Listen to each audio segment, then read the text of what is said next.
The coalesce function evaluates the values you provide and selects the first one that is not null. This function is particularly useful for preventing errors in your expression when dealing with null values. It's important to note that coalesce treats null values differently from empty strings. Empty strings are considered valid values and are not replaced by this function. In this Excel table, I have a few empty cells. I'm going to use the list rows present in a table action to return the first 3 rows of this table. To limit the number of rows returned from this action, input a number into the top count field. I like to limit the number of rows returned when building and testing out my flows. The less data Power Automate needs to process, the quicker the flow run. In the apply to each action, I'm going to use a compose action to output the value of the number column. Run a test. The output of the compose action for the 3rd row displays nothing. This is considered an empty string. Next, I'll show you what a null value output looks like. In this SharePoint list, I have a few empty cells as well. I'm going to use the get items action to return the first 3 items of this SharePoint list. In the apply to each action, I'm going to use a compose action to output the value of the number column as well. Run a test.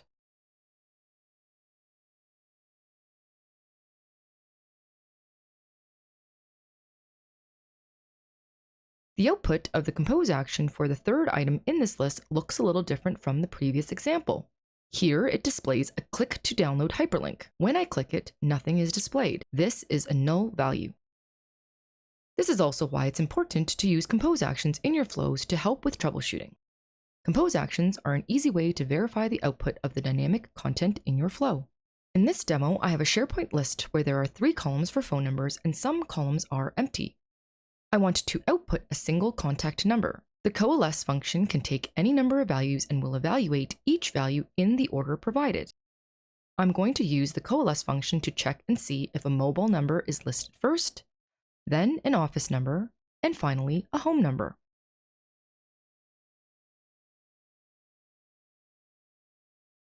When I insert the coalesce function, the only dynamic content available to select from is the body and value dynamic content.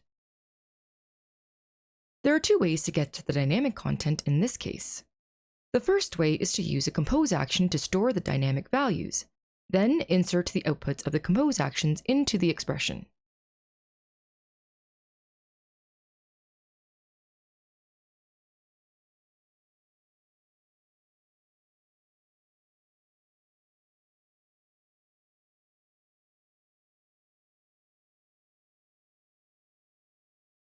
Separate each of your values with a comma.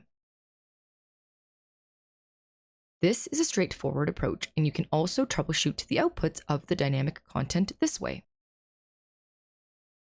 The second way is to use an expression to get the dynamic content values. Insert the dynamic content into a compose action. Click on the 3 dots of the compose action and select Peak Code. Highlight the text after the @ symbol and before the closing double quote marks. Copy it to your clipboard. Insert the coalesce function and paste the content from your clipboard into the expression. Press OK for now. Repeat this for the other phone numbers.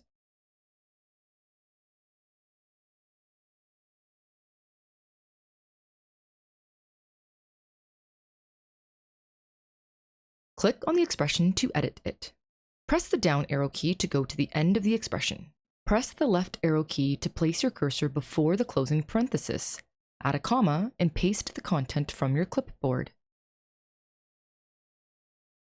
Don't forget to press Update. Do this one more time for the last phone number.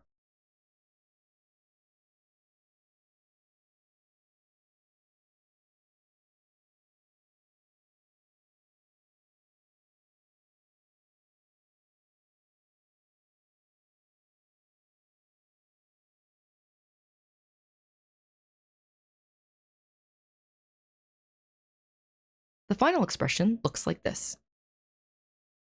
This compose action can be deleted now as it's no longer needed. Let's run a test.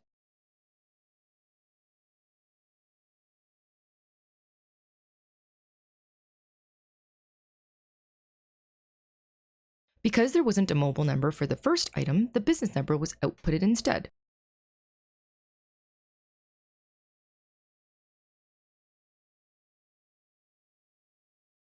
Another use case for the coalesce function is using it to set a default value if the value returned is null.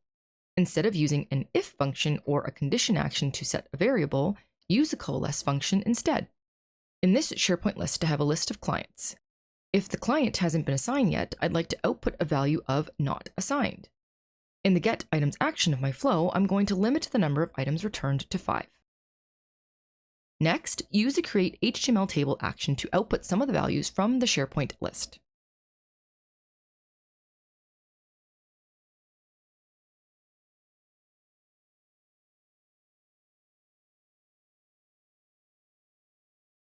For the assigned to value field, I'll insert the coalesce function. However, when I try to insert dynamic content into the coalesce function, the only options I have to select from are body and value. Just as we done earlier, use a compose action to get the dynamic content key. The assigned to column in my SharePoint list is a person column. I'd like to return the display name of the person assigned. Since the get items action returns an array of items, once I add the dynamic content into the compose action, it'll automatically nest itself inside and apply to each action. If you hover over the dynamic content label, you can see that it uses the items function and references the apply to each action with the dynamic content key appended to the end. Now, let's take a look at the dynamic content that has been used in the create HTML table action. Hover over a dynamic content label in a value field. Notice that the dynamic content uses the item function with the dynamic content key appended to the end as well. Instead of copying the expression from the @ symbol, highlight the text from the question mark to just before the closing double quote mark. Copy this to your clipboard. In the assigned to field, insert an expression. First, insert the coalesce function. Next, insert the item function. Paste the content from your clipboard. Add a comma. You may insert additional dynamic content if it suits your flow. Remember to separate each with a comma. In my case, I'm going to enter static text. To enter text, add single quotes first and type the static text between them.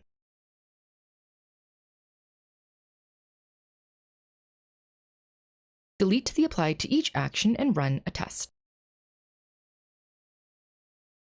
Let's review the outputs of the create HTML table action.